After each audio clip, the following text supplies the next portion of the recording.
Bueno, muy buenas noches y sean bienvenidos una vez más a este espacio de El Tarot de la Capitana. Yo soy su amiga Jessica Useche y estamos en el espacio de espiritualidad por el mundo, y en este mes de mayo vamos a hacerle un homenaje a la espiritualidad afrocolombiana, que mayo es el mes de la afrocolombianidad, dado que el 21 de mayo de todos los años se celebra el Día de la Afrocolombianidad en conmemoración de que el 21 de mayo de 1851 se abolió la esclavitud por parte del presidente en turno, José Hilario López. Este espacio es muy importante porque la afrocolombianidad no solamente conmemora la abolición de la esclavitud, sino que también nos lleva a reflexionar sobre hasta dónde nosotros como personas colombianas le damos la cabida a las personas afrocolombianas dentro de nuestros espacios y desde nuestro diario vivir. Yo puedo entender que debe ser raro para muchas personas ver a una persona blanco mestiza como yo hablando de temas afro, y quiero dejar muy claro que este no es un video que pretenda hacer un ejercicio de apropiación cultural. Este turbante hace parte de mi práctica religiosa como yoruba afrocubana. No soy una persona afrocolombiana, no soy una persona que tenga pues una identidad desde lo afro como parte de su etnia, pero sí soy una persona colombiana, latinoamericana, y que tiene unos vínculos muy fuertes con la causa afro. Por eso, en ausencia de poder tener aquí una persona invitada que nos hable de este tema, pues no quiero perder la oportunidad y quiero yo misma hacer parte de levantar la voz y usar mi cámara y mi micrófono, y en lugar de hablar de mí misma o de otros temas que son de mi interés, hablar de un tema que también me interesa mucho, que como colombianos nos demos la oportunidad de conocerlos y de llegar al lugar adecuado. Quiero recordarles que esta charla está siendo transmitida en vivo en el canal de YouTube del Tarot de la Capitana, pero también está siendo grabada para ser subida posterior como un video horizontal para que ustedes después lo puedan ver y consultarlo si les es de su interés.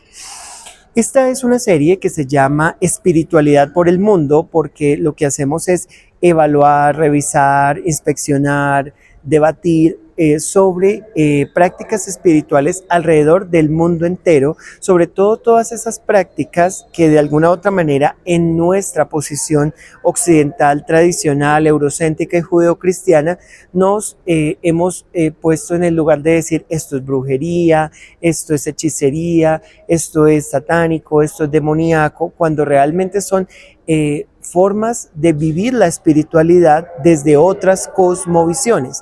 Ya estuvimos viendo el tema de la numerología en Grecia, ya estuvimos viendo el tema de la Feria de Sevilla y la baraja española, pero este mes de mayo lo vamos a concentrar en 4 prácticas espirituales que son propias de las comunidades afro, palenqueras y raizales de nuestra Afrocolombia.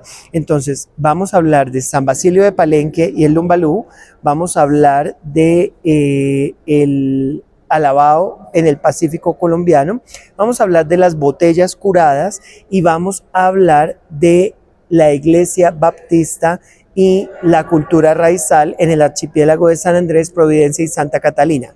Hoy comenzamos entonces esta charla con San Basilio de Palenque. Decidí que esta fuera la primera charla porque es que es de una u otra manera el origen de la diáspora africana en nuestro territorio colombiano. Si bien sabemos que en todos los países de Latinoamérica existen comunidades afro que son descendientes de esas personas traídas del África ancestral, que vinieron desde el África occidental cruzando el Atlántico dentro de un ejercicio de trata de personas en condiciones de esclavitud por parte de las distintas colonias europeas, incluyendo la colonia española, la colonia inglesa, la colonia portuguesa, la colonia holandesa y la colonia francesa. Nos vamos a enfocar en lo que pasó en la colonia española y portuguesa, porque de esas dos colonias descienden quienes fueran después los habitantes del lugar del que vamos a hablar. Vamos a ir entonces al siglo XVI, estamos hablando años 1500. En este entonces, en el territorio que hoy se conoce como Guinea-Bissau, que en su momento fue la Guinea portuguesa, nace un personaje muy importante para toda la cultura palenquera, que es Bencos Biojó.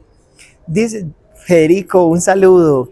Dice por aquí la historia que Bencos Biojó fue traído en condiciones de esclavitud, como muchos otros, separado de su familia, separado de sus congéneres, pero dicen las leyendas que Bencos Biojó no era uno más. Bencos Biojó era un guerrero, un sabedor, un rey, mezclado en muchas figuras, incluso un chamán se podría también entender. Y Bencos Biojó fue una de las personas que lideró el movimiento cimarrón. ¿A qué se llamaba el movimiento cimarrón? A aquellas personas en condición de esclavitud que huían, ¿sí?, y se iban a la parte donde estaban las montañas. Vamos a hablar un poquito de geografía colombiana para entender esto. El puerto de acopio de las personas esclavizadas era el puerto de Cartagena, porque era donde habían murallas, donde atracaban los barcos, donde, bueno, había todo un sinfín, y aparte era la sede de la Santa Inquisición. Entonces, en este Cartagena, dice Federico, ¿de qué estás contando? Estamos hablando en Espiritualidad por el Mundo sobre San Basilio de Palenque y el lumbalú, una práctica fúnebre propia de un pueblo afrocolombiano que es San Basilio de Palenque. Y apenas estamos comenzando, Fede. No te preocupes que no te has perdido de nada. Entonces, Bencos Biojó, pues era una persona más en condición de esclavitud, pero una persona que desde sus saberes y sus capacidades lideró una rebelión, ¿cierto? Cartagena es una ciudad costera, en la costa caribe colombiana. Recordemos que Colombia tiene acceso a los dos océanos, al mar Caribe, que conecta con el océano Atlántico, y al océano Pacífico. Cartagena es una de las ciudades de la costa caribeña atlántica de Colombia, y entonces después, digamos, como unos 45 kilómetros, hay una serie de montañas y de montes que en su momento o hoy en día se conocen como los Montes de María. Y cuando los esclavos huían, se iban hacia ese lugar porque era un lugar de muy difícil acceso, y los españoles, que no conocían estos accesos a la naturaleza porque venían de una geografía distinta, entonces pues no los podían recuperar, y entonces ellos se volvían cimarrones, se volvían personas que recuperaban a la fuerza su libertad. Y obviamente fundaron los palenques, que eran pueblos de personas libres, ¿cierto? Y por eso este Palenque de San Basilio, en su momento no se llamó así, eso fue un nombre que adquirió a posterior, el Palenque de San Basilio se considera el primer pueblo libre de América. Fue habitado por muchísimas personas que en su momento escapaban. Bencos Biojó pasa a la historia como un héroe y un mártir porque la corona española lo engaña detrás de la idea de buscar una negociación para permitirles el cimarronaje, pero que esto no afectara la productividad de los esclavistas, y al final lo que hacen es capturarlo y torturarlo y desvivirlo en la plaza pública de Cartagena, lo cual crea en la figura de Bencos Biojó pues todo un líder, y alrededor de Bencos Biojó y de este palenque principal, que se llamó también en su momento el Palenque Magno, es que surge el pueblo de San Basilio de Palenque. Viajar a San Basilio de Palenque es muy curioso porque digamos que en la cultura colombiana, cuando uno va a la costa Caribe, no se imagina que existe este pequeño rinconcito del África dentro del territorio colombiano. Y es algo muy, muy, muy interesante porque a la final Bencos Biojó dejó un legado que no era solo el territorio. El Palenque es, digamos, importantísimo.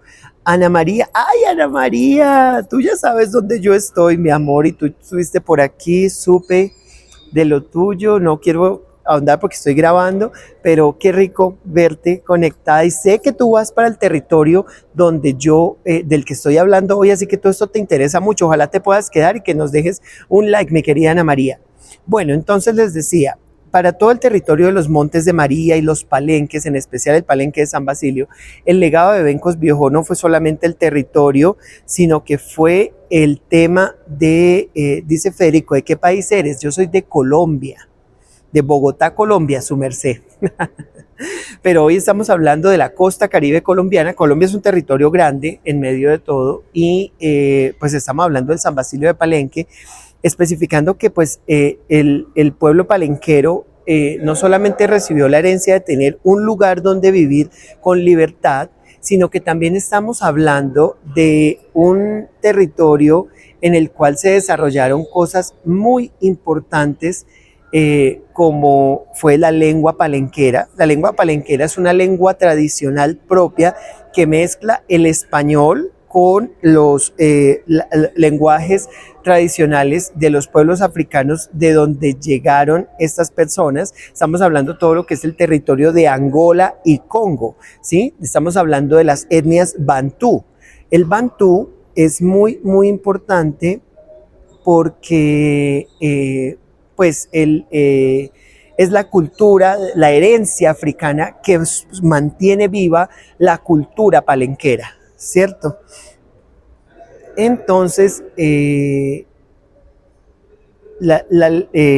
todo esto es muy interesante en el sentido de que cuando uno viaja de Cartagena al Palenque, encuentra un territorio completamente distinto. La geografía, por supuesto, es una geografía distinta porque deja de ser costa y se convierte en este monte donde hay mucha naturaleza, donde hay muchas hierbas, muchas plantas, pero también es porque es un lugar donde toda la estética cambia, porque la gente siempre que escucha la palabra palenque o palenquera en Cartagena, en el centro histórico, en la parte turística, se imaginan a estas señoras de piel negra, con sus turbantes, con sus frutas en la cabeza, con sus vestidos de volantes, normalmente con los colores de la bandera colombiana o trajes muy coloridos, ¿cierto? Y se imaginan que eso es el palenque, que el palenque es un montón de negritos y negritas que venden fruta y que son muy alegres y que viven por allá en un pueblito donde solo hay negritos y negritas. Pero el palenque de San Basilio es mucho, mucho, mucho más.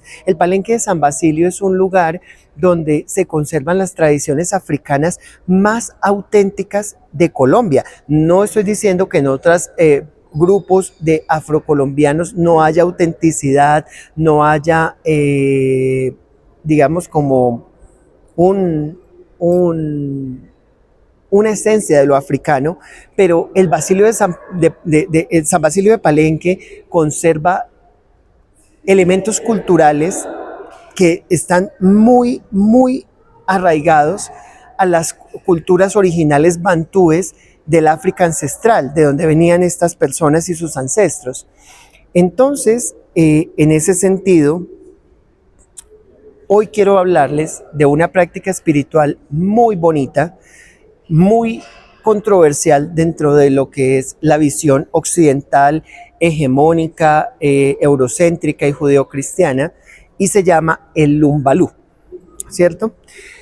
Para hablar del Lumbalú, primero tenemos que hablar de la música palenquera, así como existe la lengua palenquera, que es preciosa y que está presente en toda la estética. Mire, cuando uno va al San Basilio de Palenque, es muy usual que las cosas, las casas, las fachadas, los elementos tengan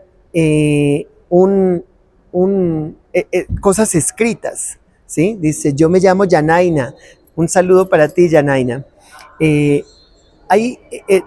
La lengua palenquera para ellos es tan importante que ellos la plasman en el arte, ¿sí? Es un arte muy gráfico, son maestros de algo que se parece al graffiti sin ser graffiti, porque pintan sus casas, sus cosas, sus paredes, sus vallas, sus muros, hablan. Y no solo hablan con imágenes, sino hablan con palabras, literal letreros, en lengua palenquera. La lengua palenquera para ellos es algo fundamental y algo que han tenido que venir a rescatar con el paso del tiempo, porque desafortunadamente por la discriminación a los muchachos de las nuevas generaciones y a las muchachas les daba pena presentarse como personas habitantes del San Basilio de Palenque o palenqueros, y entonces preferían hablar el español, aunque la gente les criticaba porque tenían un acento diferente al acento cartagenero, y entonces se daban cuenta que eran palenqueros y les decían, es que ustedes con ese español mal hablado, pero el palenquero no es un español mal hablado, la lengua palenquera es un idioma propio, es una lengua tradicional. Entonces, ese idioma no es solamente para expresión entre la comunicación oral tradicional, sino que se incluye en la tradición musical de San Basilio de Palenque, y es una de las grandes herencias culturales que el Palenque nos ha regalado a Colombia entera y al mundo, y es el bullerengue. El bullerengue es una forma musical de percusión, ¿sí?, que se toca con dos tambores, uno que es el alegre y el otro que es el llamador. El llamador también se llama tambor macho. El llamador es el tambor que repiquetea con los cantos de las cantadoras, casi siempre son mujeres las que cantan el bullerengue, y el alegre o hembra lo que hace es contrastar y dar melodía a esos ritmos. El bullerengue inicialmente fue una forma de comunicación de las mujeres palenqueras, porque eran formas de narrar lo que pasaba, como decimos hoy en día, echar chismecito, ¿sí? Entonces se comunicaban la una a la otra las informaciones de lo que pasaba en otros lugares, con otras familias, con sus dolores, con sus pesares, porque además eran mujeres que para poder tener estas comunicaciones lo hacían mientras estaban haciendo sus oficios tradicionales, lavando la ropa en el río. Entonces con la cadena, o sea, se hacían más amable la labor de lavar la ropa o de pilar el maíz o de, bueno, todos estos oficios tradicionales mientras iban cantando, y esos cantos no eran música cualquiera, eran cantos que les servían para comunicarse y contarse cosas. Entonces ese mundo del bullerengue se va convirtiendo pues en una música más conocida, una música utilizada para las fiestas, para celebraciones, y se va saliendo del palenque y se va metiendo en la cultura popular colombiana y latinoamericana, ¿cierto? Pero la música palenquera no se queda simplemente en esa expresión del bullerengue, sino que va más allá y tiene una conexión espiritual ancestral, y ahí es donde aparece este plato central del que vamos a hablar hoy, que es el lumbalú. El lumbalú es el ritual fúnebre o funerario tradicional de la comunidad palenquera. Todo comienza cuando una persona está en agonía o agonizante. Es el momento donde las personas que hacen parte de su cuagro, el cuagro es como estos círculos sociales en los que está dividida la comunidad palenquera como forma de organización. Imaginémonos en nuestra visión occidental mis compañeros y compañeras del colegio con las que yo me crié, que siguieron siendo mis amigos con el paso del tiempo, porque somos contemporáneos, porque hemos compartido el estudio, el conocimiento, la familia, las anécdotas. Entonces esos son los cuagros. Entonces hay cuagros de todas las edades, de todos los sectores sociales, ¿sí? Y todos los cuagros conforman la comunidad palenquera. Cuando una persona está agonizante, los miembros de su cuagro y de su familia se reúnen con el agonizante, antes de que fallezca, por supuesto, para preguntarle cómo quiere que sea su funeral. Le preguntan, ¿quién quiere que toque el lumbalú? ¿Quién quiere que cante? ¿Qué canciones quiere que canten? ¿Quién quiere que baile? ¿Qué comida quieren que se reparta? O sea, hay todo ¿cómo les digo? Toda una planificación alrededor de la última voluntad del agonizante. Cuando esta persona da su exhalación, en ese momento comienzan los preparativos, y entonces es donde tanto la familia como el cuagro empiezan a montar el altar. ¿Qué es el altar? El altar es un espacio normalmente ubicado en la sala de la casa o en la primera habitación de la casa, de la puerta hacia adentro, donde se ponen unas telas blancas, normalmente manteles o sábanas, sobre las cuales se ponen una serie de elementos rituales comunes a todos los altares, pero de forma personalizada. El elemento principal que debe aparecer ahí son las velas. Ahorita vamos a ahondar en el tema de velas, pero ténganlo presente. Lo principal es que tiene que haber velas de varios colores o velas blancas, las velas que hayan disponibles, pero tiene que haber velas. Tiene que haber fotos del fallecido, ¿sí? O en su ausencia, aunque es muy raro que no estén las fotos, tiene que haber elementos personales. Entonces, las joyas que usaba, la ropa que usaba, las herramientas de trabajo, las gafas, si usaba gafas, los relojes, elementos personales que hayan estado en contacto con el cuerpo del fallecido y que fueran parte de su personalidad, de su esencia. Se ponen flores, ¿sí? Y se ponen hierbas amargas, en especial una hierba que se llama despojo y una hierba que se llama ruda. Se ponen cuadros de imágenes católicas. ¿Esto qué quiere decir? No quiere decir que el ritual sea un ritual católico per se. Quiere decir que es el reconocimiento de los elementos sincréticos de la religión católica dentro de la cosmovisión palenquera y la cosmovisión bantú. Haciendo un poquito como de hacia atrás de lo que fue la historia del Palenque, hay una figura fundamental que es este santo Claver, San Pedro Claver, si no estoy mal, que hacía ejercicios de evangelización respetando su condición de hombres libres y mujeres libres en el Palenque. Entonces, la religión católica se les evangelizó, se les impuso sobre sus creencias originales tradicionales de sus deidades congas y bantúes, pero eso se fusionó. Entonces, cuando se ponen estos cuadros de estas vírgenes y de estos santos, no quiere decir que se le esté pidiendo a esos seres de la cosmovisión católica, sino que se ponen por respeto a la ancestralidad y como una forma de recordar que en algún momento, para poder conectar con las deidades, se tuvo que hacer uso de esas imágenes. Entonces, el altar es una forma muy compleja y muy completa de reverenciar la ancestralidad porque está mezclando toda la historia, todo este sincretismo cultural y religioso, más la actualidad, que es el fallecido y sus pertenencias.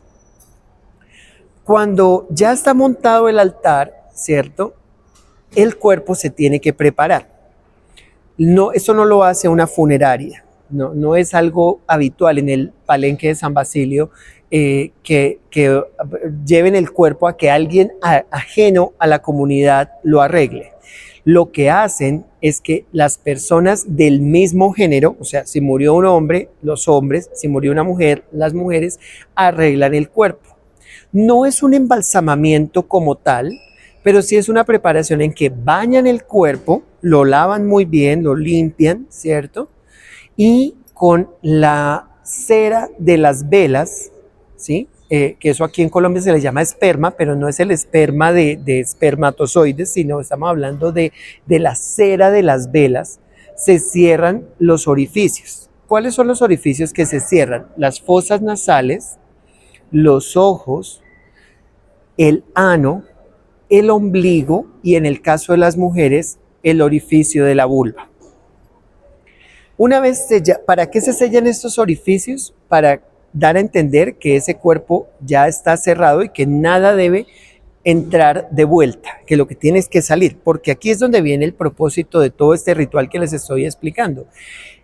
La cosmovisión bantú y por ende la cosmovisión palenquera habla de que el alma necesita desprenderse del cuerpo para entender que ya no sigue vivo y por ende se le hace un ritual durante 9 días seguidos, que son más bien 9 noches seguidas, donde se le rodea de amor y música para que se vaya a su destino final en paz, en alegría y en tranquilidad de volver con la ancestralidad. Entonces, una vez preparado el cuerpo se pone dentro del féretro y comienza la primera noche. esa primera noche es fundamental porque ahí hace la aparición un elemento musical, por eso les decía que la música del palenque es muy importante para este tema, y es el momento en el que aparece el tambor pechiche.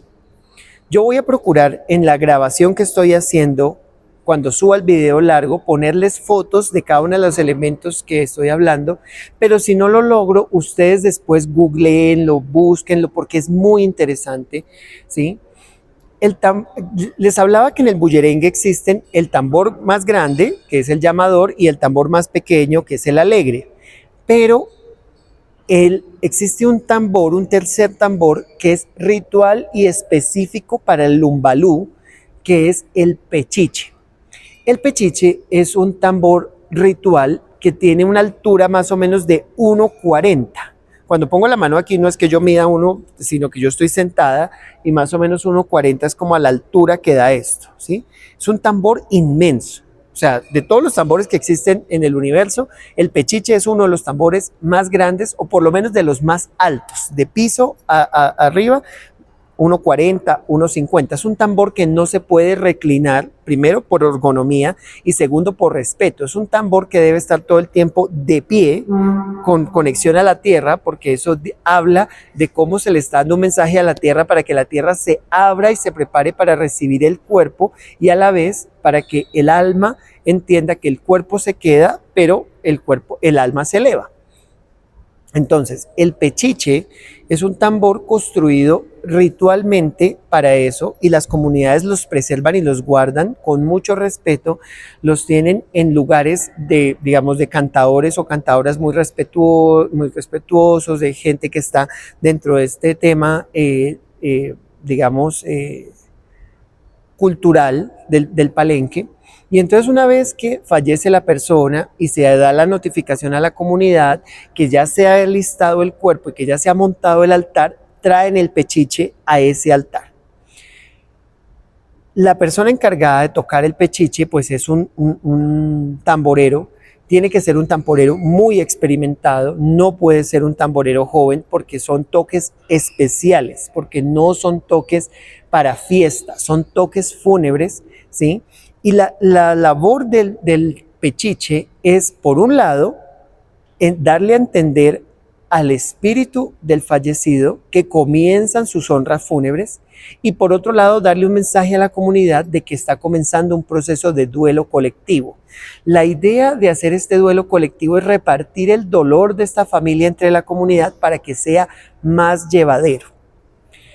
Se hace un primer toque del tambor para abrir, y es donde vienen las rezanderas o las cantadoras, que empiezan a hacer una serie de lamentos muy desgarradores, muy fuertes, que se llaman lecos. Los lecos tienen como función empezar a llamar al espíritu del fallecido o de la persona fallecida para que empiece a integrarse al ritual.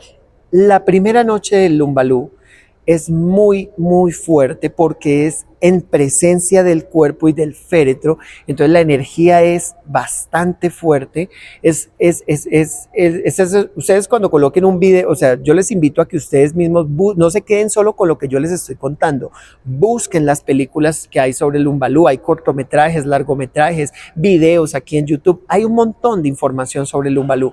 Entonces, cuando ustedes busquen, se van a dar cuenta que ahí está el cajón, ahí está el féretro, y alrededor del féretro están las bailadoras, ¿sí? Bailando en círculo al ritmo del pechiche. Ese baile en círculo siempre es en el sentido contrario a las manecillas del reloj. Tiene unos significados. Lo primero es que el círculo dentro de la cosmovisión bantú representa el ciclo o el círculo de la vida, y por otro lado, ese círculo lo que busca es crear un escudo de energía que rodee el alma del espíritu, del cuerpo que está en ese féretro, para que proyecte una sombra que se va a quedar viviendo ahí en ese espacio durante los siguientes 9 días. Una vez que pasa todo esto y pasa la primera noche, al día siguiente hay una procesión desde la casa hasta el cementerio, donde ya el cuerpo se deja. En el transcurso del día todo es muy, digamos, respetuoso. Hay un silencio, hay una tranquilidad, no se hacen actividades cotidianas, no se cocina como se cocina todos los días, no se limpia como se limpia todos los días, aunque el altar se mantiene muy limpio y se barre todo hacia afuera y no se barre con escoba, se barre con unas hierbas especiales, ¿cierto? No se lava la ropa, no se trabaja, o sea, en ese momento la familia y el cuagro del fallecido están dentro de un proceso de luto, entonces esos días las actividades cotidianas se suspenden, pero todo es en función a la caída del sol. Una vez se va el sol y comienza la noche, vuelven los cantos y vuelven los bailes, pero ya sin el pechiche. El pechiche hace su aparición magistral la primera noche, de hecho es ceremonial en el momento en el que el pechiche sale de la casa donde lo tienen guardado. Normalmente eso está guardado de forma horizontal, acuérdense que él es muy largo, muy alto, y ese tambor se guarda en repisas acostado, ¿sí? Para que el tambor descanse, porque la cosmovisión bantú y la cosmovisión palenquera hablan de que el tambor tiene un alma y como alma sufre cada vez que lo usan, entonces él debe reposar la mayor cantidad de tiempo.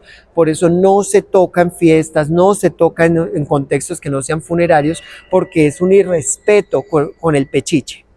Entonces, el pechiche, como es este elemento tan grande y tan venerado, cuando sale de la casa y va para la casa donde está el altar de lo que van a hacer, la gente lo ve pasar y prácticamente se quedan en silencio, como, ay, Dios mío, o sea, es un momento muy solemne, ¿sí? Y cuando llega a la casa, termina su función, él se devuelve nuevamente a la casa donde lo resguardan. Entonces, las siguientes noches, o sea, del 2 al 8, ya vienen otros tambores, el alegre, el llamador, para acompañar los cantos y los bailes, para poder seguir haciendo las cantadoras y las rezanderas su trabajo frente al altar. Ya no está el féretro ahí, pero sigue la presencia de la sombra de ese espíritu. Por eso se sigue haciendo todo exactamente, digamos, en la misma forma. Hay días que son más intensos, días que son más suaves, ya dependiendo, ¿sí?, de cómo haya sido. Hay cosas que cambian dependiendo del contexto de la muerte. No es lo mismo que haya fallecido un líder, un ancestro, una persona muy mayor, a que fallezca una persona joven. No es lo mismo que fallezca de forma natural, a que fallezca de forma accidental. Todo eso tiene como sus pequeños matices. Pero en general el umbalú se respeta en el sentido de que tiene que haber una preparación tanto del cuerpo como del altar, una llevada al cementerio para dejar el cuerpo allá, porque claro, es un sitio cálido, sin embalsamamiento, el cuerpo pues se empezaría a descomponer muy rápido y sería desastroso para el ritual, porque además se entiende que ya el cuerpo se fue, ahí ya no hay nada y lo que queda es la sombra del espíritu, y por eso se rodea con ese escudo energético para que ese espíritu no se vaya a penar, sino que se quede ahí rodeado de amor, energía y música para darle la fortaleza y la alegría de irse a reunir con los ancestros. Italia, Sunay Montero, quisiera saber cómo me va a ir en mayo. Sunay, es que ahorita no estoy haciendo tarot, mi vida. Estamos haciendo solamente una charla sobre espiritualidad en el mundo y estamos sobre la afrocolombianidad, porque es el mes de mayo, y estamos hablando de San Basilio de Palenque y el Lumbalú, que es un ritual funerario tradicional. Entonces, para responderle a Yaciel, yo soy una persona no binaria, no soy ni un hombre ni una mujer, y estoy hablando sobre rituales funerarios de aquí, de nuestra querida Afrocolombia.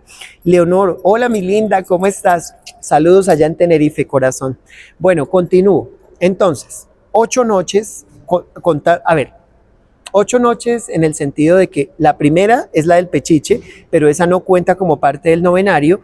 Después de que el cuerpo se va para el cementerio, empieza el novenario. Ese novenario va desde la noche 2 hasta la noche, o sea, 2, 3, 4, 5, 6, 7, 8 y una 9, ¿cierto? Pero hay que cerrar el novenario porque empezó en el 2. esa última noche dice, ah, estás hablando del Umbalú, qué buena brujería, chepa ti, y ten cuidado con lo que hablas porque los muertos escuchan y no todo lo que estás hablando es verdad. Bueno, Yaciel, te invito, si tú eres parte de la etnia palenquera, que nos compartas el conocimiento que tienes acerca de San Basilio de Palenque, porque no hay una cosmovisión única desde la diáspora afro. Yo no hago parte de la diáspora afro, pero todo lo que conozco hace parte de una investigación muy amplia que he hecho y de lo que me han compartido personas del Palenque. No, ser palero, claro, eso es una tradición diferente, eso viene del Congo, del Carabalí, del Brillumba, de el Quimbiza, o sea, esto es algo completamente diferente porque el palo mayombe es Cuba. Estamos hablando de Colombia y estamos hablando de San Basilio de Palenque, todo lo que tiene que ver con los territorios que hoy en día son Angola, ¿ves? Entonces, tienes que vivirlo y tienes que decirlo. No, mi amor, es que yo lo he vivido porque yo he ido a San Basilio de Palenque, tengo amigos y amigas palenqueras y sé de lo que estoy hablando, ¿sí me entiendes? Yo soy yoruba, yo también he estado en Unituto, yo tengo santo hecho, yo sé de lo que tú me estás hablando, pero no es el tema de hoy. El tema de hoy es Afrocolombia, por el mes de la afrocolombianidad, y estamos hablando de el Lumbalú, que es algo de una tradición diferente porque es la tradición bantú, ¿ok? Entonces, esos 9 días pasan con los ritmos que les acabo de explicar de los tambores. Se llama alegre, pero no es que el ritmo sea alegre, son ritmos no sombríos, muy solemnes, muy funerarios, y en ese sentido, aquí los mayores siempre están pendientes de quién está llorando. Ojo, es muy curioso porque se les permite llorar a la familia. Claro, es una pérdida, es un dolor. Pero si lloran en demasía, si lloran en desespero, los mayores entran y paran a la persona. No paran el ritual sigue. Las cantadoras y las bailadoras y las rezanderas siguen en sus círculos y los tamboreros siguen. Es muy importante entender que en el Lumbalú los hombres no bailan. No pueden bailar, no pueden bailar. Ellos tienen que estar dedicados al tambor. En eso se parece mucho a la tradición yoruba, porque en el yoruba el añá solo lo pueden tocar los hombres. En San Basilio de Palenque hay mujeres tamboreras y hombres tamboreros, pero cuando se habla del ritual del Umbalú, tiene que tocarlo un hombre. Y quienes bailan el círculo son las mujeres, no pueden bailar los hombres. Así como se puede acompañar el pechiche con los otros tambores, pero no pueden haber instrumentos de viento como la gaita, como la trompeta, no puede estar el acordeón presente, no pueden haber nada que no sea la percusión de los tambores. ¿Ok? Entonces, pasa el primer día con el pechiche, pasan los siguientes días de la novena, quitando uno, o sea, 8 días más, con alegre y llamador, con estos cantos mezclados con los lecos, ¿cierto?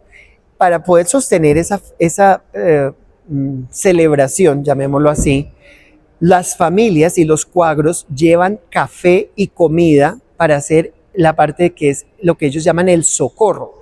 El socorro es como socorrer a la familia, porque además, claro, morirse es costoso y todo, y hay que pagarle el derecho a las cantadoras, a las bailadoras. O sea, aunque eso es algo comunitario, siempre se reconoce de forma simbólica o de forma real el tiempo y el trabajo y el conocimiento de las otras personas. Pero aún así, siguen habiendo gastos inesperados y entonces pues se apoyan mucho, o sea, el sentimiento comunitario del San Basilio de Palenque es fundamental.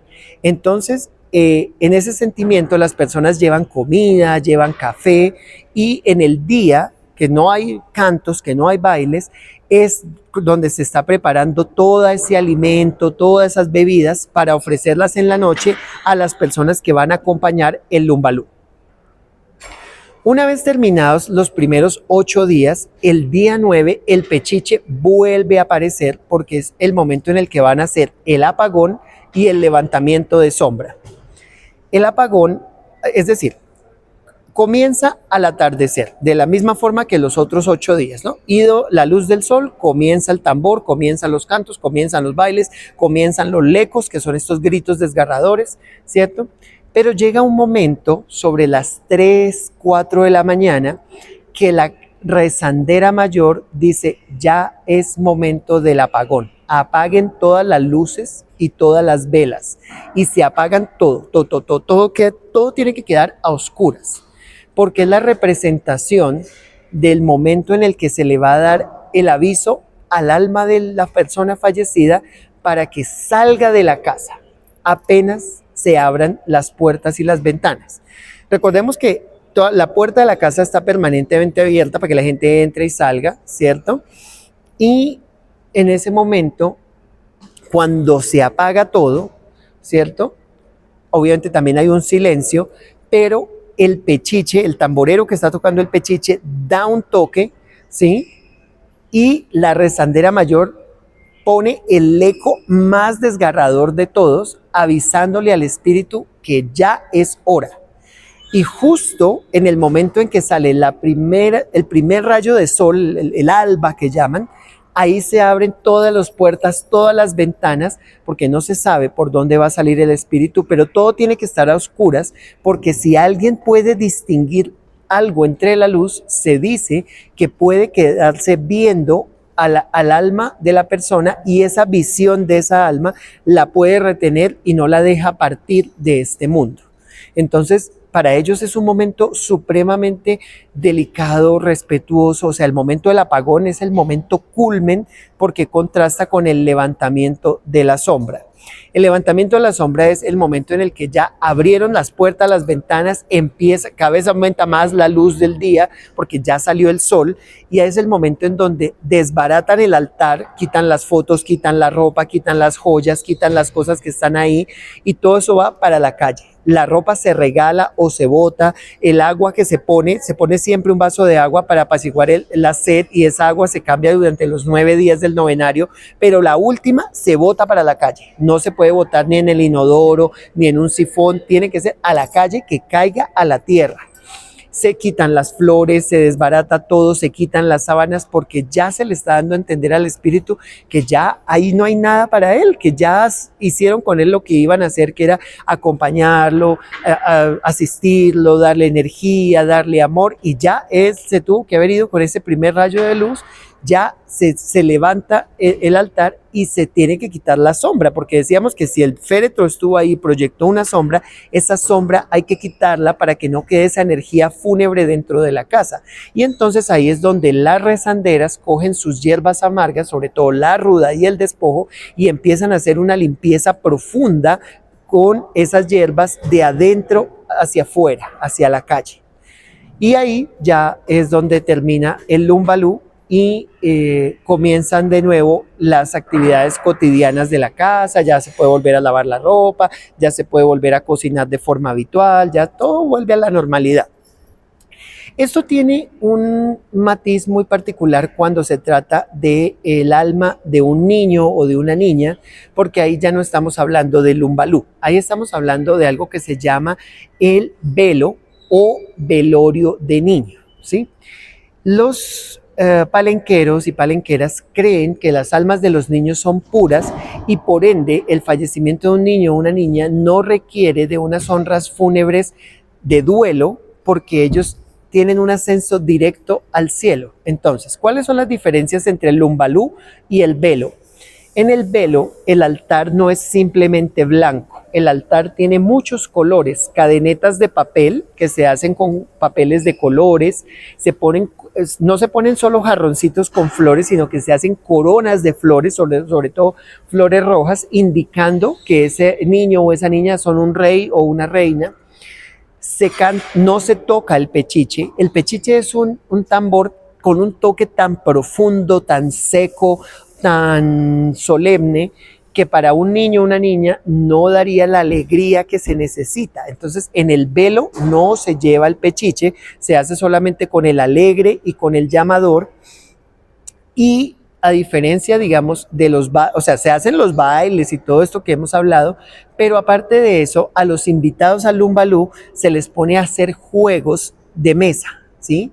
Dominó, cartas, juegos de azar, cosas que los diviertan para llenar al niño de la alegría y el gozo de haber llegado directo a la gloria de Dios.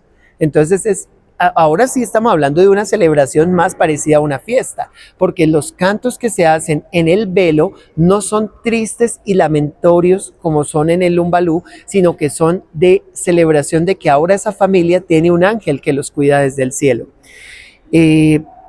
Como se dan cuenta, este es un tema, ya llevamos 45 minutos y todavía lo que tendría por contarles es muchísimo, pero creo que la idea no es llegar a una profundidad aún, ¿sí? Porque a la final, como dijo alguien en el chat, yo no soy palenquera. Soy colombiana y soy aliada de la causa afrocolombiana, pero no soy palenquera. Lo mejor que ustedes pueden hacer es, si conocen a alguien que sea de ese territorio, que se identifique a sí mismo, a sí misma como parte de la etnia palenquera, pregúntenle y háblenle sobre su cultura, con respeto, sin apropiación, con muchas ganas de aprender y sobre todo de reconocer que el Palenque de San Basilio, aparte de ser uno de los primeros pueblos libres de América, es parte de nuestra herencia cultural en Colombia y en Latinoamérica, y que estas personas no merecen el trato que les hemos dado como sociedad, porque tenemos una deuda histórica que reparar, y por eso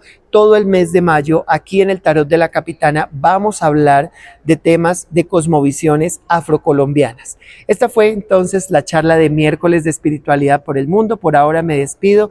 Les doy las gracias por conectarse, por estar aquí presentes en este en vivo y en esta grabación. El en vivo no lo voy a dejar para que lo sigan viendo, pero el video lo voy a editar con las foticos, con todo lo que les dije, y lo subo para que lo puedan dar bien. Dice por aquí Ana María, muy interesante cómo el Lumbalú logró sobrevivir después de siglos de colonización y esclavitud. Es que te digo y te reitero, lo que pasa en San Basilio de Palenque no pasa en ningún otro lugar de Sudamérica. En Centroamérica algo muy parecido con el pueblo Garifuna, pero lo de San Basilio de Palenque es otra cosa, es la autenticidad de un pedacito de África en nuestra Colombia más profunda, y un lugar de que todos los colombianos deberíamos conocer, no por turismo, sino por cultura general, por un amor a lo que es nuestra esencia y nuestra herencia afrocolombiana. Entonces, pues nada, muchas gracias por sintonizar este programa, esta serie de videos, y espero pues que nos veamos muy pronto en un próximo video.